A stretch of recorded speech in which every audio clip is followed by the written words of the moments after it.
A black general, his uniform polished and adorned with the hard-earned weight of honor, was handcuffed and slammed against a squad car in the quiet Georgia town of Marlow Creek, labeled a fake by officers too blind to recognize truth when it stood right in front of them.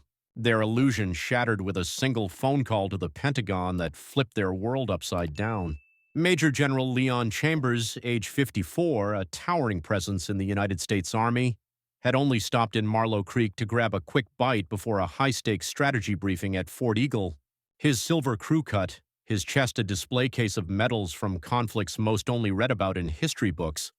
Leon was more than just a veteran, he was a symbol. But that evening, in a dimly lit parking lot outside a roadside diner, two small-town officers saw only a black man in uniform and assumed deception. Their error would ignite a storm. It began with something simple: hunger. Leon pulled his rental into Millie's Diner, the neon sign flickering promises of warmth and food after 6 long hours on the interstate.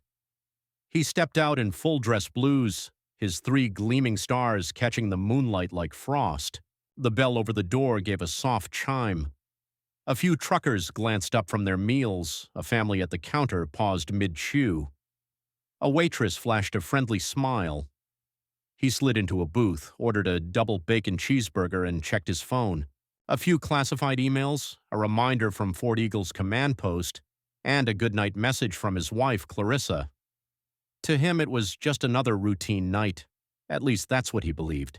Outside, officers Brett Colton and Zachary Dale leaned against their cruiser, the ends of their cigarettes burning orange. Colton, round-faced and cynical, squinted at the sedan. "Too nice a car for this hole," he muttered. Dale, younger, wired with arrogance, tilted his head. "Military plates. Guys probably playing dress-up." They didn't verify the plates, didn't radio it in. They just watched, tension simmering, waiting, wanting. Inside, Leon savored every greasy bite, unaware of the suspicions circling like wolves outside. The diner buzzed with muted conversation, forks against plates, and the hum of a dusty jukebox. Millie, the waitress with a bouncing blonde ponytail, poured him a fresh coffee. "You stationed nearby?" she asked, casually but kind. "Just passing through," Leon said, giving a practiced, polite smile. "Got a meeting down south." She liked his calm, the quiet command he carried. He didn't need to demand attention. It came naturally. After leaving a generous tip, he stood, adjusted his tie, and headed for the door. His polished shoes tapped gently on the checkerboard floor. The night air slapped him cold. He exhaled, a ghost of breath forming in the glow of a sodium lamp. He reached into his coat for his keys, already halfway back to the road in his mind, when a voice sliced through the quiet like broken glass. "Hey, you! Don't move!" Leon froze, hand mid-motion. Not panic, just the razor alertness of a man who'd faced IEDs in Kandahar. He turned slowly and locked eyes with Colton, whose flashlight beam stabbed straight into his face. "Evening, officers," Leon said evenly, keeping his hands clearly visible. Colton approached, large and sour-smelling, reeking of smoke and stale coffee. "That's some Halloween outfit," he said with a sneer, letting the beam linger on the stars and ribbons as if they were a costume jewelry. "Where'd you pick that up?" Leon's jaw tightened, but his tone remained diplomatic, weathered from years of commanding under pressure. "This isn't a costume. Major General Leon Chambers, U.S. Army." Dale smirked and began circling him. His cropped hair gleamed under the lamplight. "A general, huh? That's so?" he scoffed. "You got fairy tale ID to back that up?" Leon gave a slow nod and motioned toward his left pocket. "My wallet's there." Colton's hand twitched toward his weapon. "Move slow."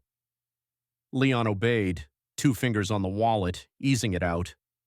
Dale grabbed it, flipped it open, glanced at the credentials, then tossed it to Colton with a shrug. "Could be fake," Colton muttered, voice dripping with disdain. "Doesn't look like any general I've ever seen." The insult hit like a sucker punch, not in pain, but in meaning. Leon didn't blink. And how many black generals have you personally met, officer? Or is it just that I don't look like the poster on your locker door? The tension snapped taut like a drawn wire. A couple by the diner door had phones out, recording. Millie stepped outside, arms crossed, her jaw clenched. More bystanders gathered. Gas station clerks, night shift workers, all drawn to the growing storm. Colton's face burned, not with guilt, but bruised pride. "Don't get smart," he snapped, stepping in close, breath sour. "We'll check your story. If you're lying, you're done." Leon didn't budge. "Call Fort Eagle. Ask for Colonel Maria Stratton. She'll confirm who I am." Dale laughed sharply. "Yeah, no bedtime stories tonight. Hands on the car." Leon's voice stayed low, firm. "I'm not resisting, but I won't follow illegal orders. You've got no legal grounds to detain me." That did it. Colton lunged, seized Leon's arm, twisted it back, and slammed him chest first against the hood. The cold steel bit through the uniform. "You want to play tough?" Colton growled, his breath hot and ugly. Halt looked pale, like the blood had drained from his face all at once. For a full beat, no one moved. Then Chief Callahan cleared his throat, the sound ragged. Yes, ma'am. Understood." "Good," came Hargrove's final word, sharp, surgical. Then the line went dead. The silence afterward wasn't just quiet, it was vacuum tight. You could have heard the secondhand tick from across the station. Callahan moved first. He stepped over, keys jangling in his shaking hands, and began unlocking Marcus's cuffs. "General, my sincerest apologies," he mumbled, avoiding eye contact. Marcus stood slowly, rotating his wrists, the red mark stark against his dark skin. He didn't reply, not yet. Ramsey opened his mouth, maybe to justify, maybe to plead, but Marcus cut him off with a glance that could freeze a fire. "I warned you," Marcus said, his voice low and lethal. "You ignored the truth because you didn't like how it looked." He turned toward the chief. "You've got a department problem, one that smells like rot under fresh paint. You'd better fix it before it burns your house down." And with that, he walked out. Not storming, not limping, just walking, shoulders square, pace controlled, every step a verdict. Outside, the crowd hadn't left. Jenny was still there, arms crossed, phone still clutched tight. The people who'd seen it all unfold, who had filmed and gasped and whispered, stood like witnesses to something sacred. As Marcus stepped into the cold night, someone started clapping. Just one person at first, then another, and another. The sound grew until it became something larger than applause. It became judgment. It became truth. Marcus didn't smile. He just got into his rental, started the engine, and drove off toward Fort Eagle, headlights slicing through the dark. He had a briefing in the morning, and now a story to tell. One with names, one with consequences, one no one would forget. Trembling, Holt backed into the wall, his eyes wide like a kid who'd just shattered something priceless. Callahan waved frantically toward him, nearly shouting, "Get those cuffs off now." Holt fumbled with the keys, fingers shaking. They slipped, clattering to the floor.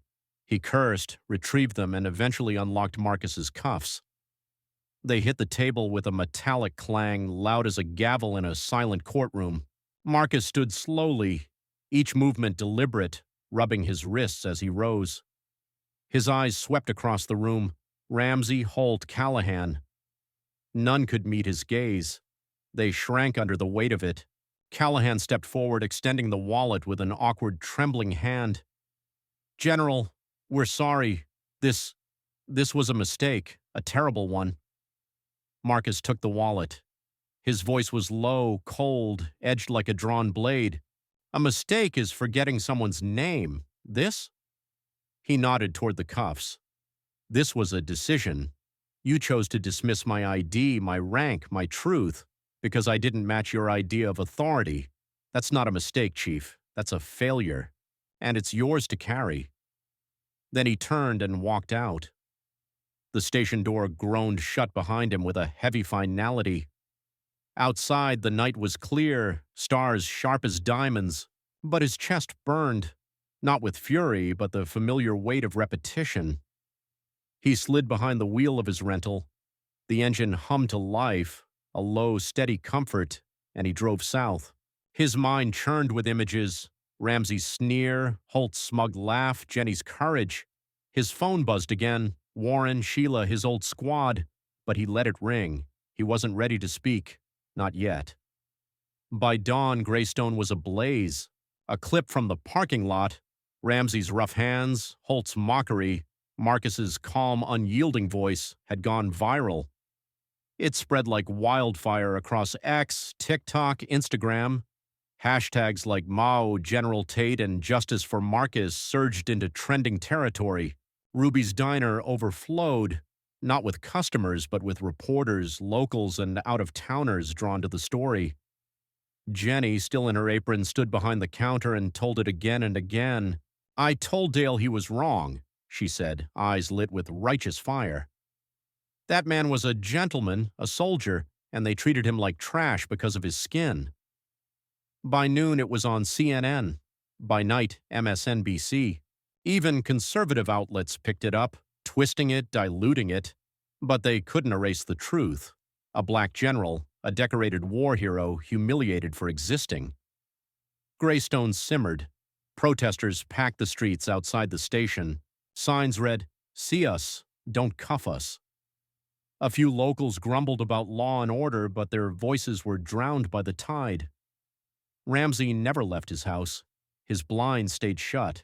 Holt tried to vanish, but the internet didn't forget.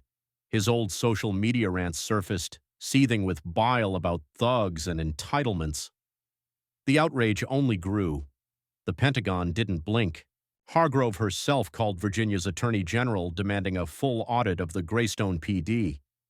The Department of Defense launched a sweeping review of civilian police encounters involving black service members. More reports poured in, from bases across the country. The pattern was undeniable. Marcus never asked for the spotlight, but when it found him, he didn't flinch. As he once told a young major, "You don't fight for yourself. You fight for the one coming next." Within days, Ramsey and Holt were suspended, their records dissected. Buried complaints of profiling and excessive force were unearthed. The final blow came with the body cam footage. Ramsey spitting venom, calling Marcus a wannabe in a costume. Holt laughing in the background, the sound chilling. Protests swelled. Richmond, D.C., even Atlanta. People chanted Marcus's name, hoisting images of him in full-dress blues, his expression hard and proud. He became a symbol, not just of injustice, but of endurance. At Fort Bragg, Colonel Warren greeted him with a bone-crushing hug. "You okay, sir?" she asked, studying his face. He gave her a half smile.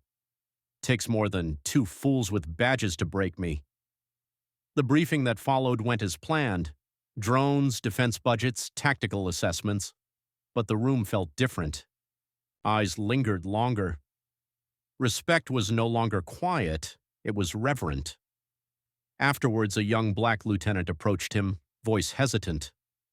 "Sir, how do you keep going? After that?"